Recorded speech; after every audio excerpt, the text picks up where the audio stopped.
The year was 1943, and General Marco Benedetti was holding what he believed to be Allied propaganda in his trembling hands.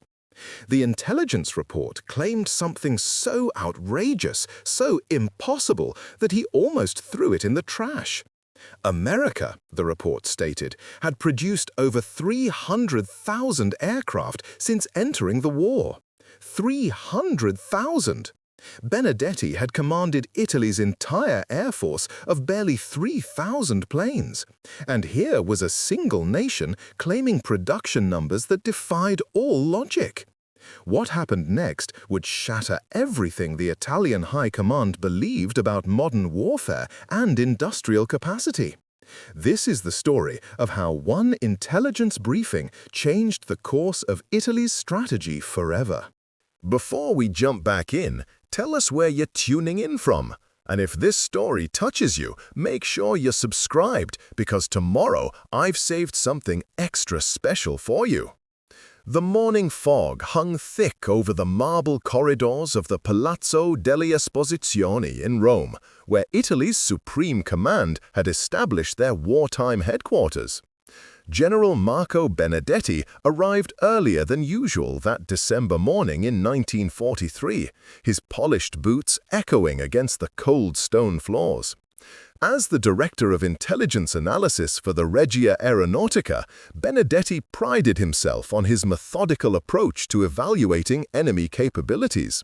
He had spent 15 years climbing through the ranks of Italian military intelligence, earning respect for his conservative, realistic assessments of Allied strength.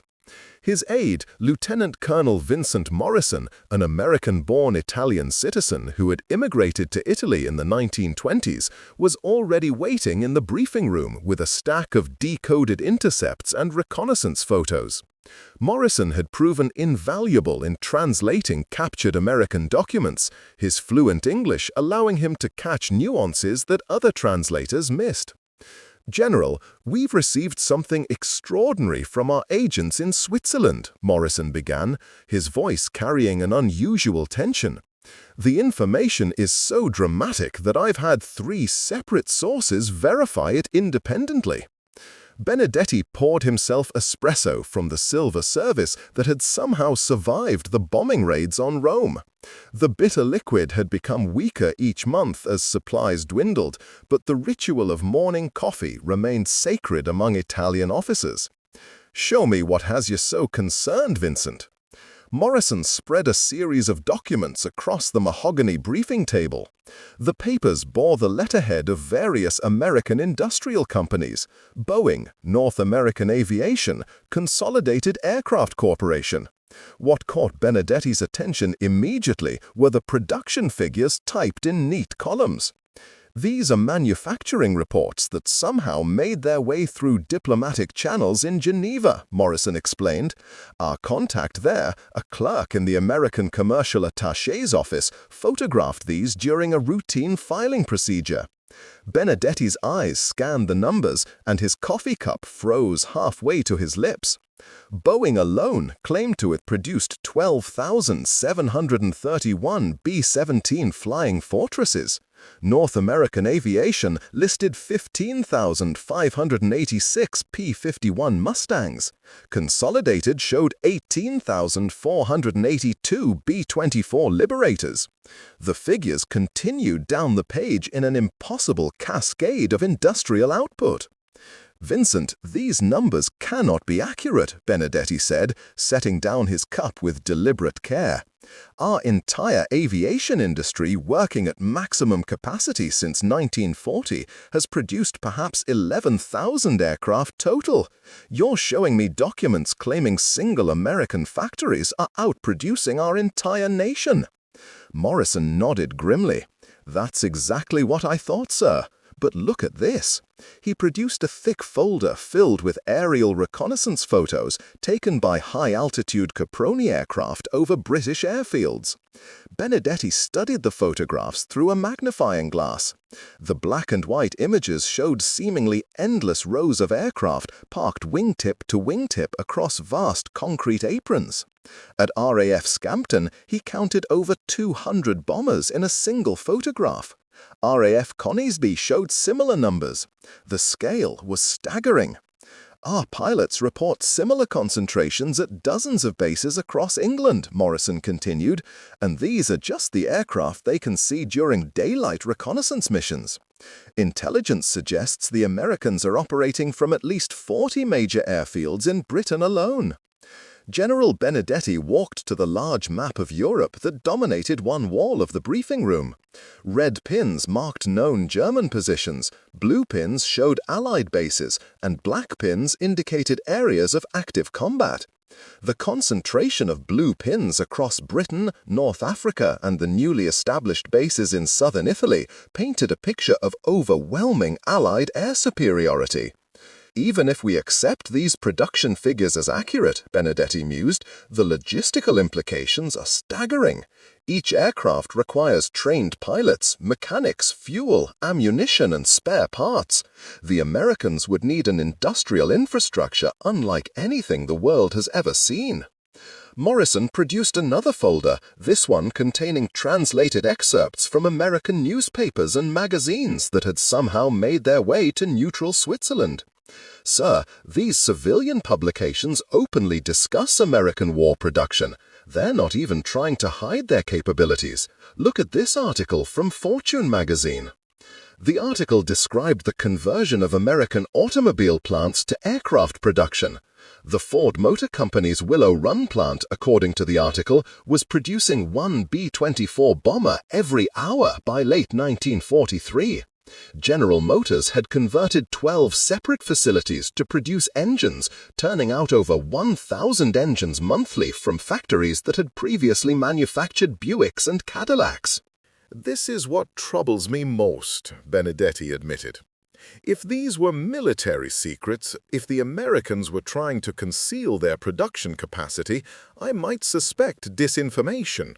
But they're publishing these figures in popular magazines, celebrating their industrial achievements for their own citizens to read. The implications began to settle over both officers like a heavy blanket. Italy's entire war strategy had been based on assumptions about Allied industrial capacity that now seemed laughably inadequate. The Italian High Command had calculated that Germany and Italy together could match Allied production, particularly in aircraft, by leveraging superior engineering and tactical innovation. Morrison laid out additional documents showing American pilot training programs. They're graduating 2,000 new pilots every month, sir.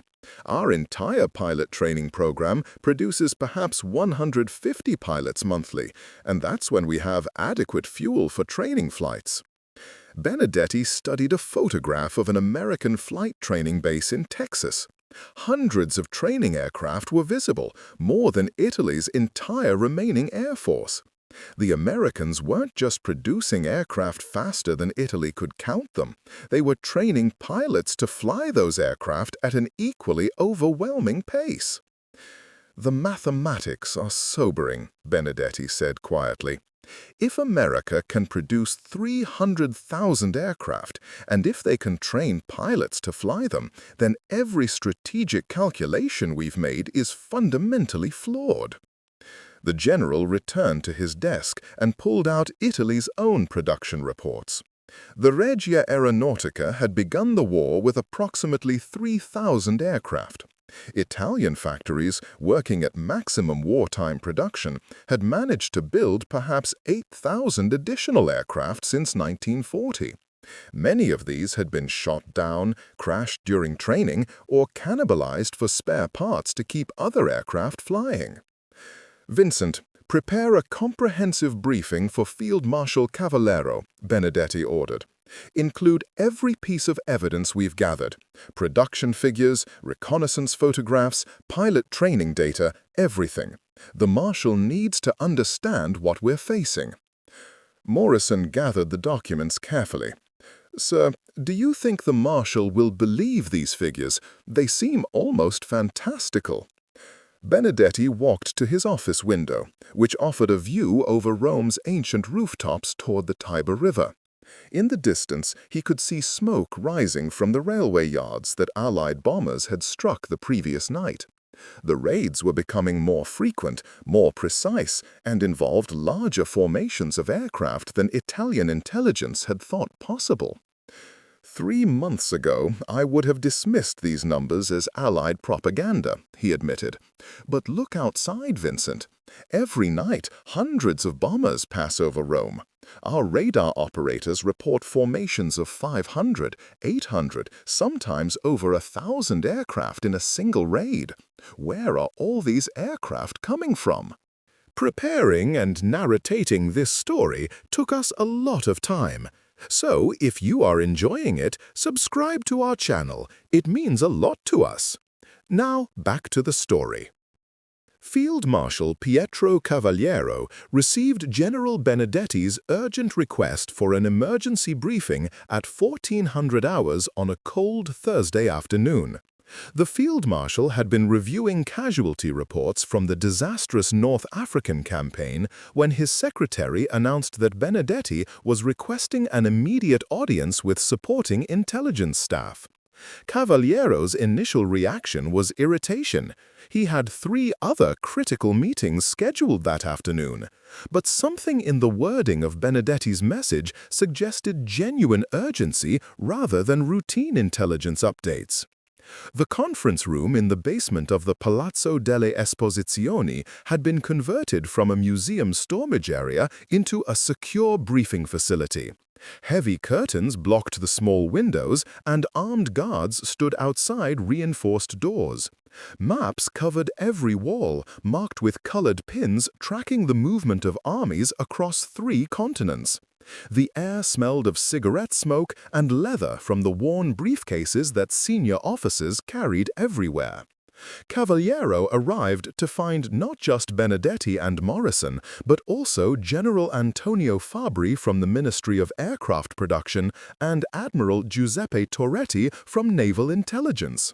The presence of multiple department heads immediately elevated the meeting's importance in Cavaliero's mind.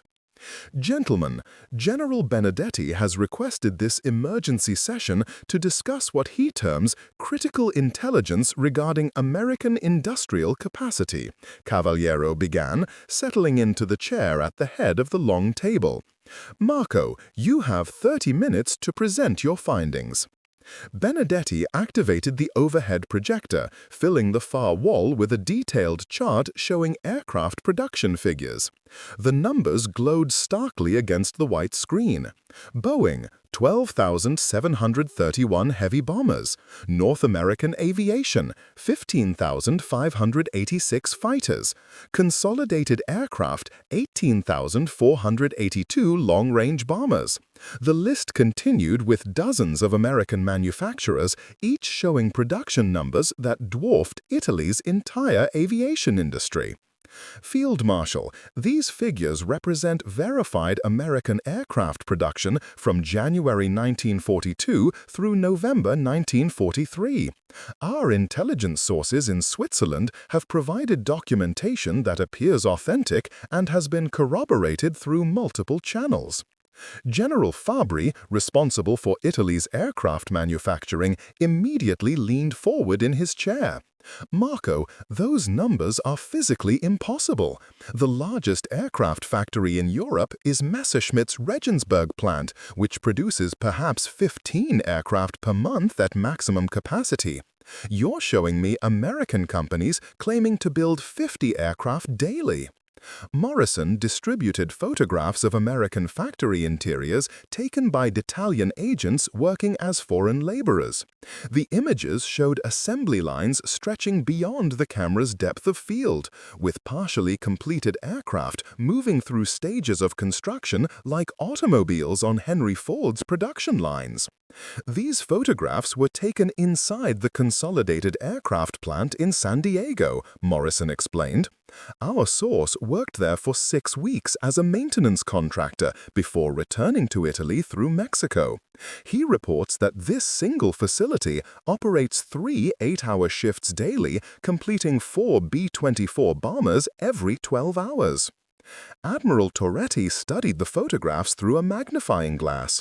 The scale of these operations exceeds anything in our experience.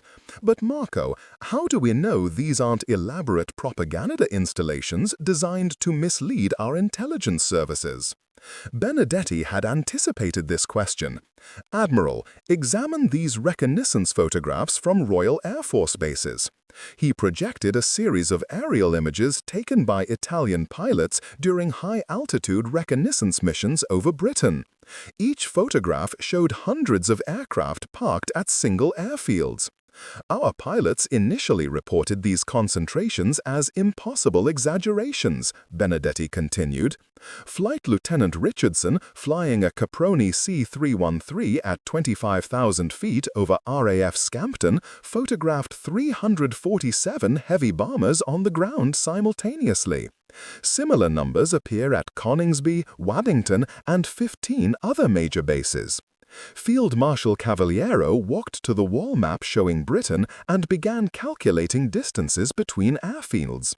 If these photographs are accurate, the British Isles contain more combat aircraft than we estimated existed in the entire world 6 months ago. General Fabri produced his own folder containing Italy's aircraft reports. Gentlemen, for comparison, Italy's total aircraft production since entering the war numbers approximately 8,000 units. This includes trainers, reconnaissance aircraft, and transports.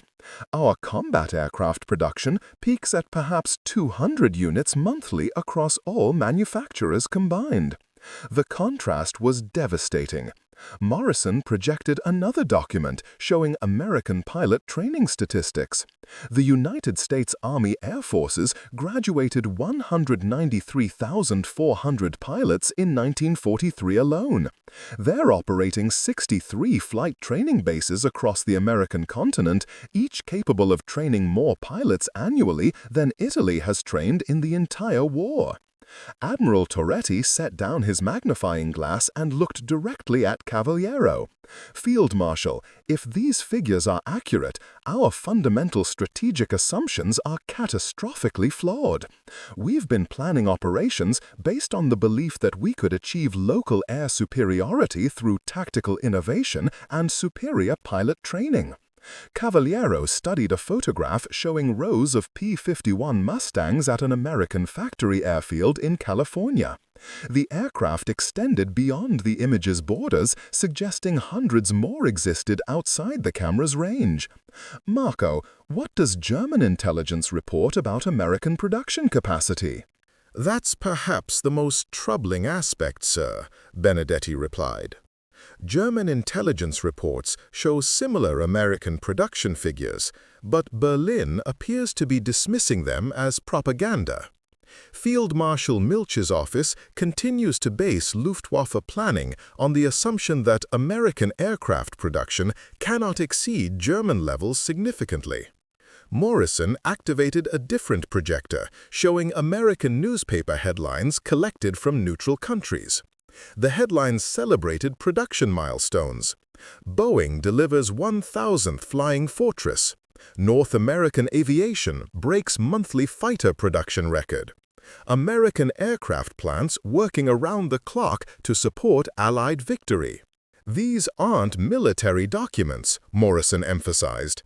These are civilian newspapers celebrating industrial achievements for Americans to read. The Americans appear to be openly advertising their production capacity. General Fabri reviewed calculations on his notepad. If we accept these American production figures as accurate, they're manufacturing more aircraft monthly than Italy's maximum theoretical annual capacity. Our entire aviation industry employs approximately 85,000 workers. According to these documents, single American aircraft plants employ over 40,000 workers. The room fell silent as the officers absorbed the implications. Italy's war strategy had assumed rough parity between Axis and Allied production capabilities. The evidence suggested instead that America alone was outproducing Germany, Italy, and Japan by margins that made continued resistance mathematically hopeless. Admiral Toretti broke the silence. Field Marshal, our naval intelligence indicates similar American advantages in ship construction. Liberty ship production has reached levels that allow them to replace losses faster than our submarines can sink their vessels. Cavaliero returned to his seat and studied the accumulated evidence. Photographs, production reports, reconnaissance data, and prisoner interrogations all pointed toward the same conclusion. American industrial capacity exceeded anything in European experience by orders of magnitude. Gentlemen, assume for the moment that these figures are substantially accurate. What are the strategic implications for Italy's continued participation in this war?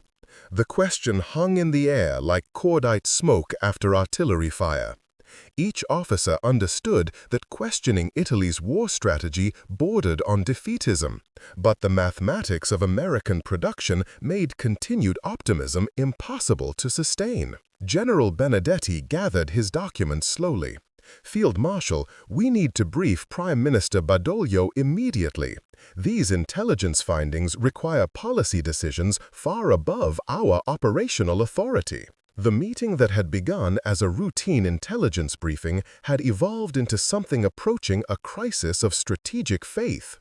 The evidence suggested that Italy was fighting an enemy with industrial resources so vast that military victory had become not just unlikely, but mathematically impossible. Prime Minister Pietro Badoglio sat in his private study at Palazzo Chigi, the official residence that had housed Italian leaders since the Renaissance. The ornate ceiling frescoes depicting mythological scenes of victory and conquest seemed to mock the desperate reality of Italy's military situation in early 1944. Badoglio had received Field Marshal Cavaliero's urgent request for an audience at 800, along with a cryptic note mentioning intelligence findings requiring immediate executive review. The Prime Minister's morning routine had been disrupted by air raid sirens at dawn, forcing him to spend 40 minutes in the reinforced basement while Allied bombers struck the Littorio railway marshalling yards. The raids were becoming more frequent and more precise, suggesting either improved Allied intelligence or an abundance of aircraft that allows for sustained bombardment campaigns. When Cavaliero arrived, he brought with him Colonel James Patterson, a former American military attaché who had remained in Rome when diplomatic relations severed. Patterson had been interned but was occasionally consulted on technical matters regarding American military capabilities. His presence at this meeting indicated the gravity of whatever intelligence Cavaliero intended to present. Prime Minister, the evidence we've gathered requires your immediate attention and possibly urgent communication with Berlin, Cavaliero began, spreading aerial reconnaissance photographs across Badoglio's mahogany desk. Our intelligence services have uncovered American production capabilities that fundamentally alter our strategic position. Badoglio examined the photographs through wire-rimmed glasses. The images showed vast industrial complexes stretching beyond the horizon, with aircraft positioned in geometric patterns that suggest mass production rather than traditional manufacturing. Pietro, these facilities appear larger than entire Italian cities. Where were these photographs taken? Michigan, California, and Texas, Cavaliero replied. Our agents working in American defense plants have documented production schedules that exceed our most pessimistic estimates of Allied capabilities. Colonel Patterson shifted uncomfortably in his chair. As an interned diplomat, his participation in these discussions violated numerous international protocols. But his expertise in American industrial organization made his input valuable to Italian decision-makers. Colonel Patterson, as an American officer, can you verify these production claims? Patterson chose his words carefully. Prime Minister, I cannot comment on classified military information.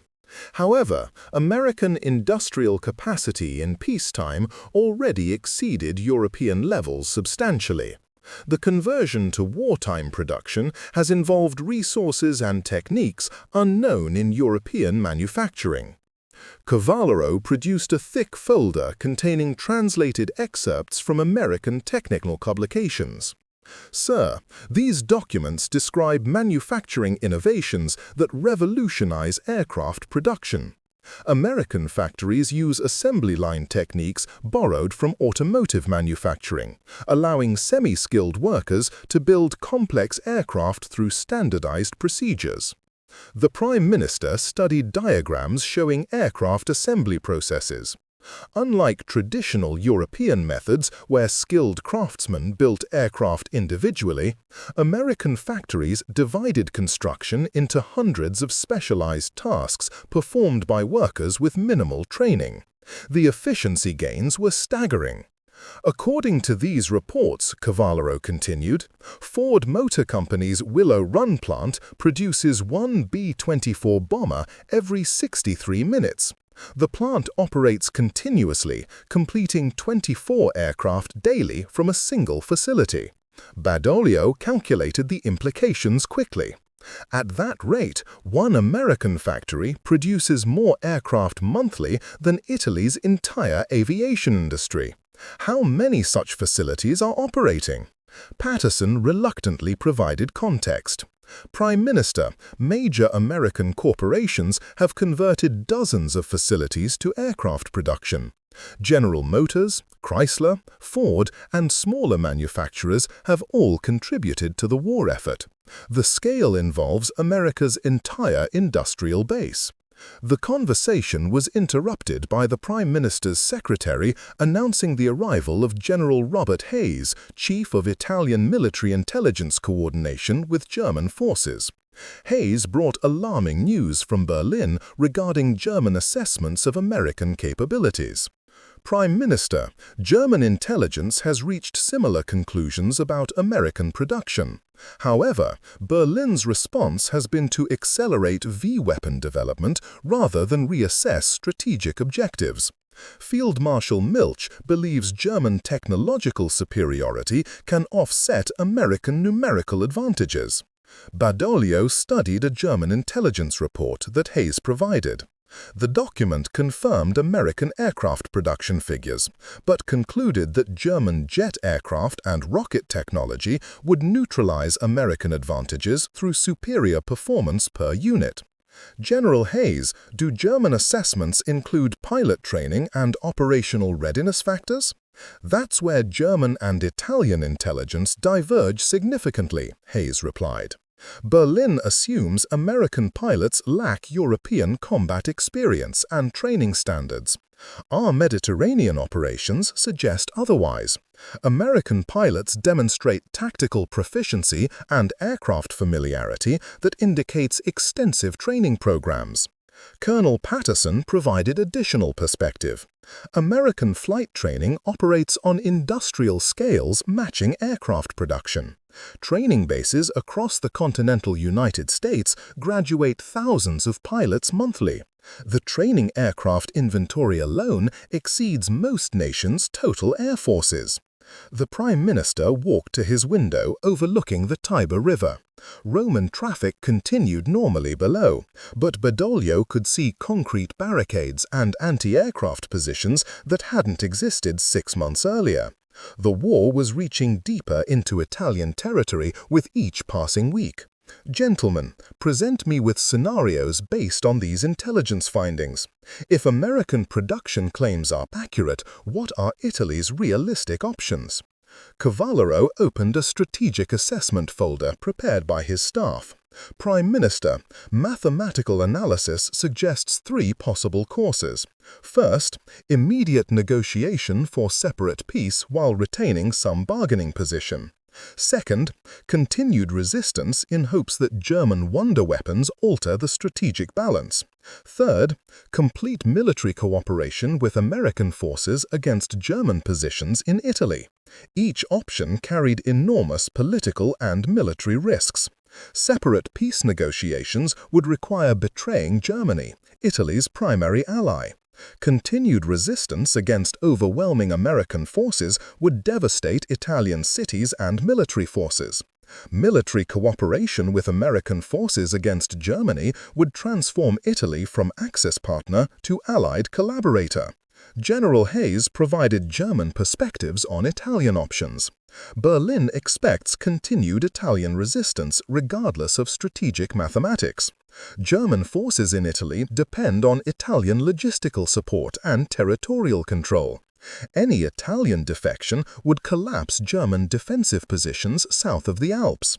Colonel Patterson, what would American requirements be for Italian cooperation?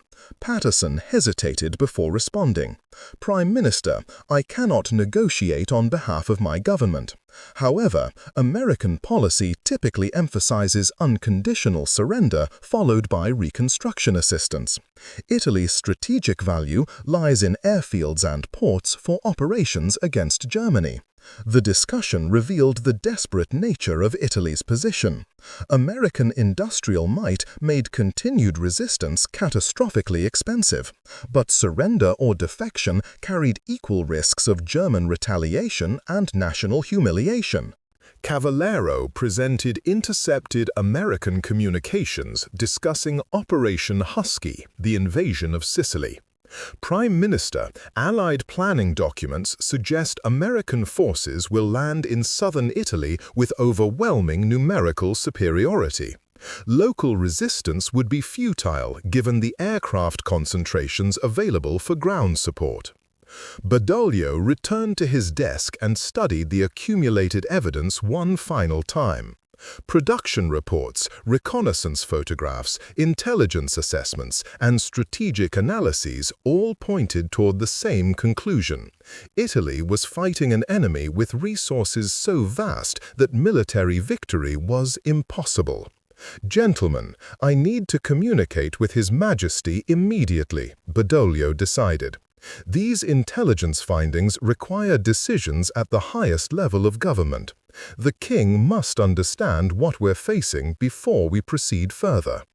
The meeting that had begun as an intelligence briefing had evolved into a discussion of Italy's fundamental war aims and national survival. The evidence of American industrial capacity was forcing Italian leadership to confront realities that challenged their basic assumptions about modern warfare and national power. King Victor Emmanuel III received Prime Minister Badoglio's urgent summons to the Quirinal Palace at sunset on January 15, 1944. The monarch had been reviewing casualty lists from the Anzio landings when his private secretary announced that Badoglio required an immediate royal audience regarding matters of national survival. The king's study, lined with military histories spanning 3 centuries of Italian warfare, would witness one of the most consequential conversations in modern European history. The meeting that had begun as an intelligence briefing had evolved into a discussion of Italy's fundamental war aims and national survival. The evidence of American industrial capacity was forcing Italian leadership to confront realities that challenged their basic assumptions about modern warfare and national power. King Victor Emmanuel III received Prime Minister Badoglio's urgent summons to the Quirinal Palace at sunset on January 15, 1944. The monarch had been reviewing casualty lists from the Anzio landings when his private secretary announced that Badoglio required an immediate royal audience regarding matters of national survival. The king's study, lined with military histories spanning 3 centuries of Italian warfare, would witness one of the most consequential conversations in modern European history. The king arrived to find not only Badoglio, but also Foreign Minister Raffaele Guariglia and General Maxwell Thompson, a captured American intelligence officer who had been secretly cooperating with Italian authorities. Thompson's presence violated numerous Geneva Convention protocols, but his first-hand knowledge of American war production made him invaluable. Your Majesty, the intelligence gathered over the past weeks has revealed American capabilities that render our current strategic position untenable, Badoglio began, laying out industrial photographs and production charts across the king's personal desk. We face an enemy with resources that exceed anything in European military experience. King Victor Emmanuel studied the documents with the methodical attention he had learned during his military education at the Royal Military Academy. The photographs of American aircraft factories showed production lines stretching beyond visual limits, with completed bombers and fighters arranged in formations larger than Italy's entire air force. These facilities produce more aircraft weekly than our factories complete annually, the king observed quietly. Prime Minister, how do our German allies assess this intelligence? General Thompson, speaking for the first time since his capture 3 months earlier, provided American perspectives on German industrial capacity. Your Majesty, German aircraft production peaked at approximately 2,400 units monthly. American production exceeded 9,000 aircraft monthly by late 1943, with capacity continuing to expand. Foreign Minister Guariglia produced diplomatic correspondence from Italian embassies in neutral countries. Majesty, our diplomatic sources confirm these production figures. Swiss industrial observers, Argentine military attachés, and Swedish commercial representatives all report similar American manufacturing capabilities. The king walked to his private map room, where detailed charts showed military positions across 3 continents. Red pins marked Axis-controlled territory, blue pins indicated Allied positions, and black pins showed contested areas. The concentration of blue pins in the Pacific, Mediterranean, and Western Europe revealed the global scope of American military operations. Gentlemen, explain to me how America sustains simultaneous operations in the Pacific against Japan while maintaining increasing pressure in the Mediterranean. General Thompson consulted notes he had compiled during his internment. Your Majesty, American strategy involves parallel production streams for different theaters. Pacific operations utilize primarily naval aviation and Marine Corps units, while European operations employ Army Air Forces and strategic bombing formations. The production base supports both theaters simultaneously without significant resource conflicts. The implications were staggering. Italy and Germany together were struggling to maintain operations on a single major front, while America was conducting large-scale military operations across the entire world. The mathematical reality suggested that Axis powers were not fighting a coalition of allied nations, but rather a single American industrial empire supported by British and Soviet allies. Foreign Minister Guariglia presented diplomatic intelligence from the Vatican. Majesty, His Holiness has received informal communications from American Catholic bishops regarding post-war reconstruction plans. The Americans are already planning Italian recovery plans assuming eventual Allied occupation of the peninsula. King Victor Emmanuel examined American reconstruction plans for Sicily, which had been captured by Italian intelligence officers during the Allied invasion. The documents outlined detailed programs for restoring ports, rebuilding airports, and establishing civilian administration under the American military government. The thoroughness suggested long-term American commitment to Italian occupation and reconstruction.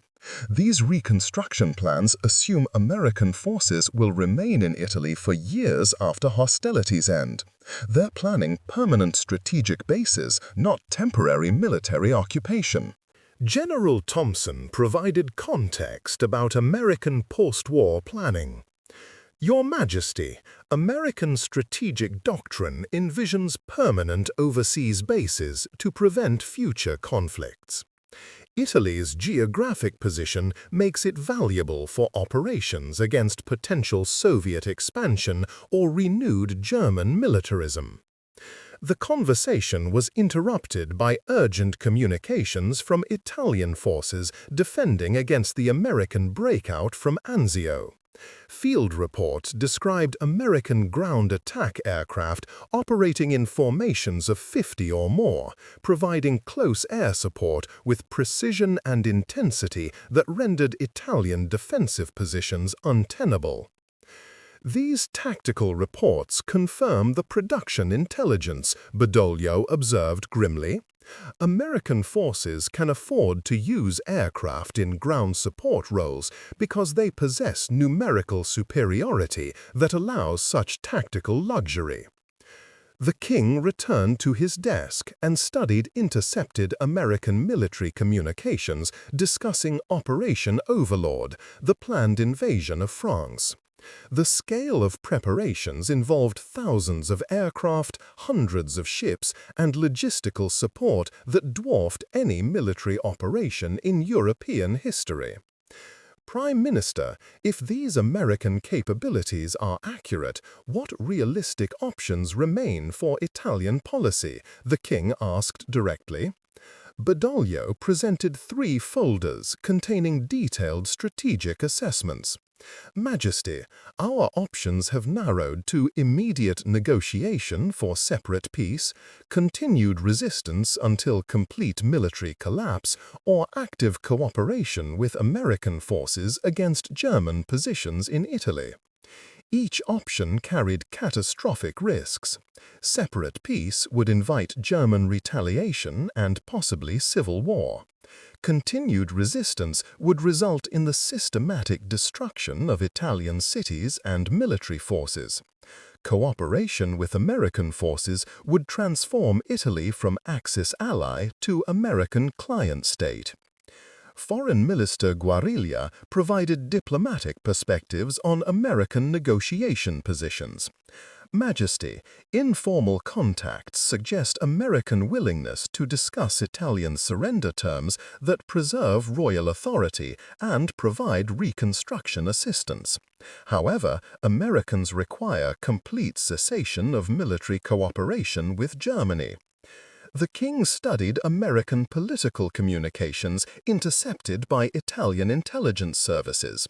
President Roosevelt's correspondence with congressional leaders revealed American intentions to establish permanent Mediterranean bases and integrate Italy into a post-war security system directed from Washington.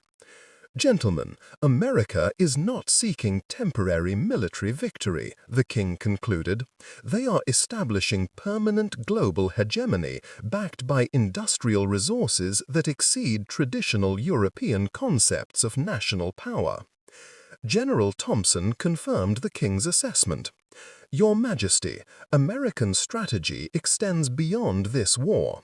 They are constructing an international system based on American economic and military dominance, with former enemies integrated as junior partners rather than conquered territories. The royal study fell silent as the implications settled over the assembled officials. Italy faced not just military defeat, but absorption into an American-led international order that would reshape European civilization fundamentally. King Victor Emmanuel walked to the window overlooking Rome's ancient streets. In the distance, he could see searchlights preparing for another night of Allied bombing raids. The eternal city that had survived barbarian invasions, medieval warfare, and Renaissance conflicts now faced an enemy with resources beyond anything in human history. Prime Minister, arrange immediate communication with American representatives, the king decided. Italy must negotiate surrender terms before American patience with diplomatic solutions expires. We cannot afford to discover what unconditional military defeat means when facing an enemy with unlimited industrial capacity. The decision that would end Italy's participation in World War II had been made not on the battlefield, but in a royal study where production charts and industrial photographs revealed the mathematical impossibility of continued resistance against American manufacturing might. The clandestine meeting took place in a bombed monastery outside Cassino on February 8, 1944. Ambassador Giuseppe Castellano, Italy's most experienced diplomat, had traveled under cover of darkness to meet with Brigadier General Walter Bedell Smith, Eisenhower's chief of staff. The monastery's ancient stone walls, scarred by artillery fire, provided a symbolic backdrop for negotiations that would reshape the Mediterranean theater of operations. Castellano carried with him the complete intelligence dossier that had convinced King Victor Emmanuel to seek separate peace with the Allies. The documents, compiled over months of painstaking intelligence gathering, painted a picture of American industrial might so overwhelming that continued Italian resistance had become not just futile but suicidal. Smith arrived with a small staff, including Colonel Benjamin Franklin Harrison, a logistics specialist who understood the industrial implications of the intelligence Italy was offering. Harrison had spent 2 years coordinating American aircraft production schedules with combat operations, giving him unique insight into the manufacturing capabilities that had stunned Italian leadership. Ambassador Castellano, General Eisenhower has authorized me to discuss preliminary surrender terms, Smith began, spreading maps of Italy across a makeshift table constructed from monastery rubble. However, we require complete transparency regarding Italian military capabilities and immediate cessation of cooperation with German forces.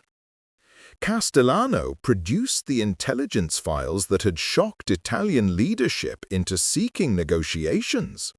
General Smith, these documents demonstrate why Italy can no longer sustain military operations against American forces. Your industrial capacity exceeds anything in European experience. Colonel Harrison examined the Italian intelligence estimates of American aircraft production. The accuracy impressed him.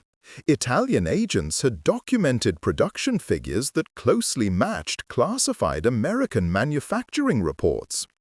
Ambassador, your intelligence services have been remarkably thorough. These production estimates are essentially correct.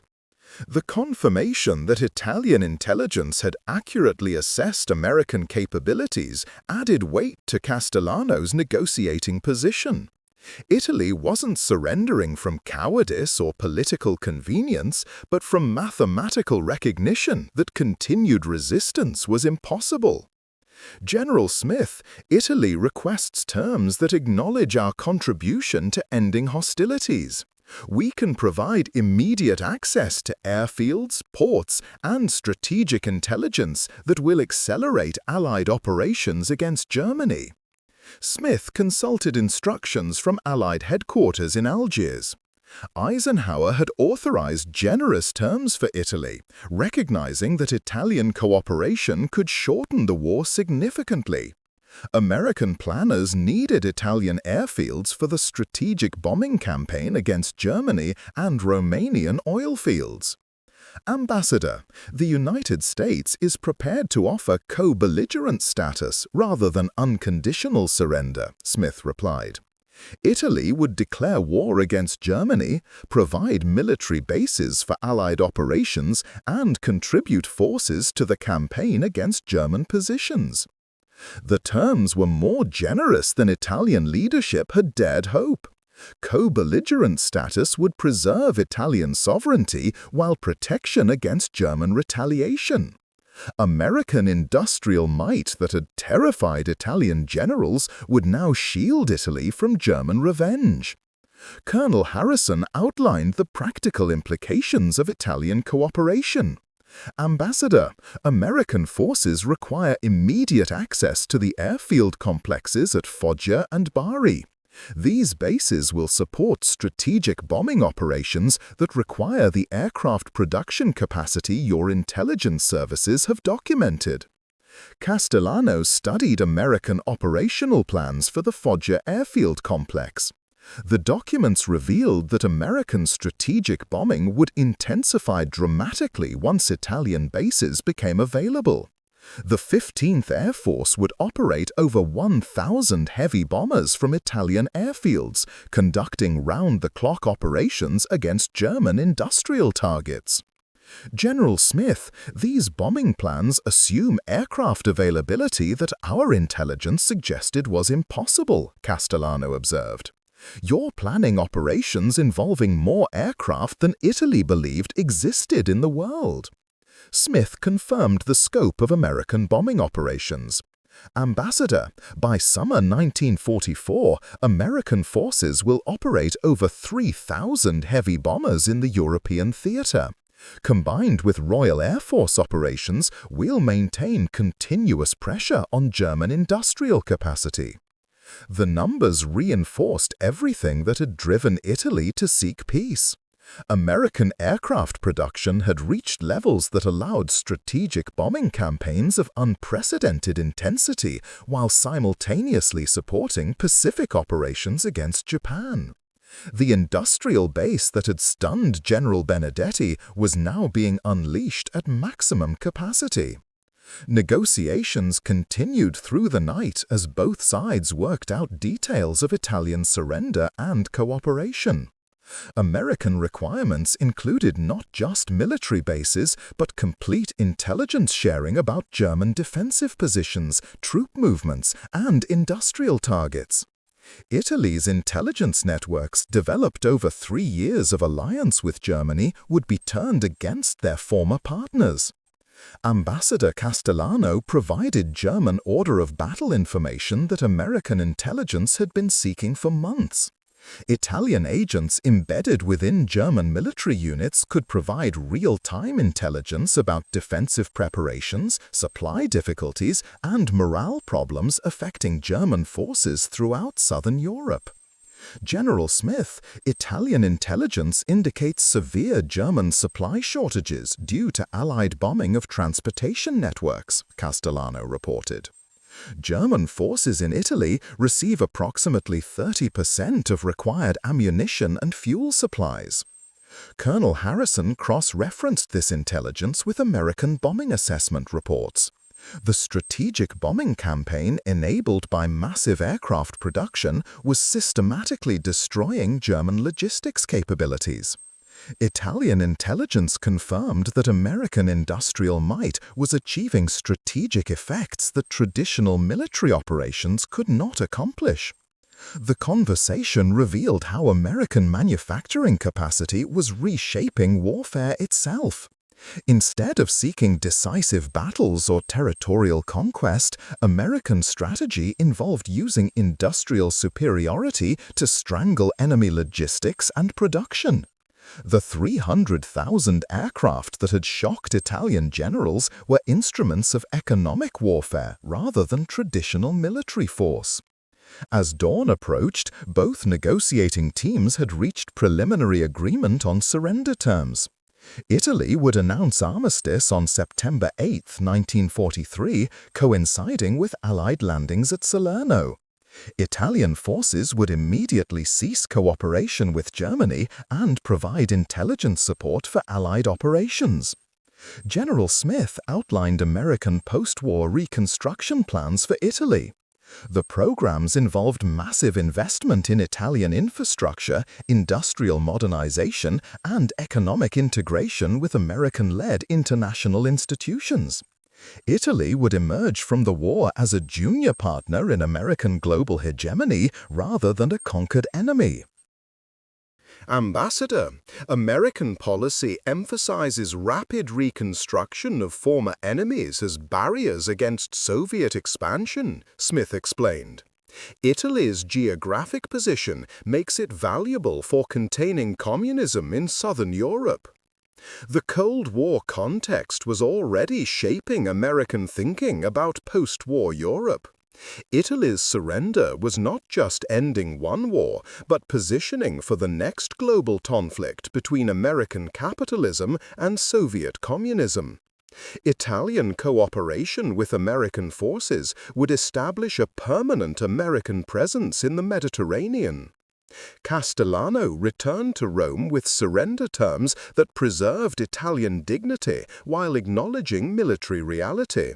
The intelligence about American aircraft production had achieved its purpose, convincing Italian leadership that continued resistance was futile and that cooperation offered the best path to national survival.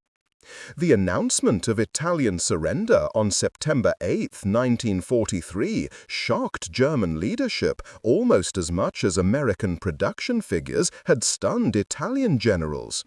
Germany suddenly faced defending Italy without Italian support, while American forces gained access to strategic bases that would accelerate the bombing campaign against German industrial targets. General Benedetti, whose intelligence analysis had initiated the chain of events leading to surrender, found himself reassigned to coordinate Italian cooperation with American strategic bombing operations. The aircraft production figures he had initially dismissed as impossible propaganda now filled the skies over Italy as American bombers flew continuous missions against German positions. The Foggia airfield complex became the largest concentration of American aircraft outside the continental United States. Over 1,200 heavy bombers operated from Italian bases by spring 1944, conducting round-the-clock operations that demonstrated the industrial capacity Italian intelligence had documented months earlier. Colonel Morrison, Benedetti's aide, who had first translated the shocking production reports, served as liaison with American intelligence services. His fluent English and detailed knowledge of German defensive positions made him valuable for targeting American bombing operations against maximum effect objectives. The Italian surrender demonstrated how industrial intelligence could reshape military strategy more effectively than battlefield victories. American manufacturing capacity had achieved what diplomatic pressure and military threats could not accomplish, convincing a major Axis power that continued resistance was mathematically impossible. The 300,000 aircraft that had stunned Italian generals became reality as American factories reached peak production by 1944.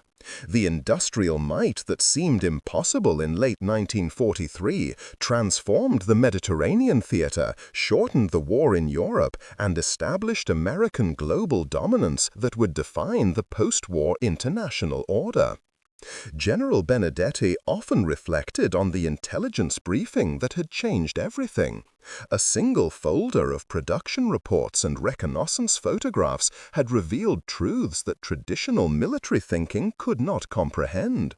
American industrial capacity represented a new form of warfare that made traditional concepts of military power obsolete. The story of Italian generals stunned by American aircraft production became a cautionary tale about the importance of accurate intelligence and the dangers of underestimating enemy capabilities. Industrial warfare had replaced battlefield heroics as the decisive factor in modern conflicts, and America had mastered industrial warfare beyond European imagination. Up next, you've got two more standout stories right on your screen. If this one hits the mark, you won't want to pass these up. Just click and check them out. And don't forget to subscribe and turn on the notification bell so you don't miss any upload from us.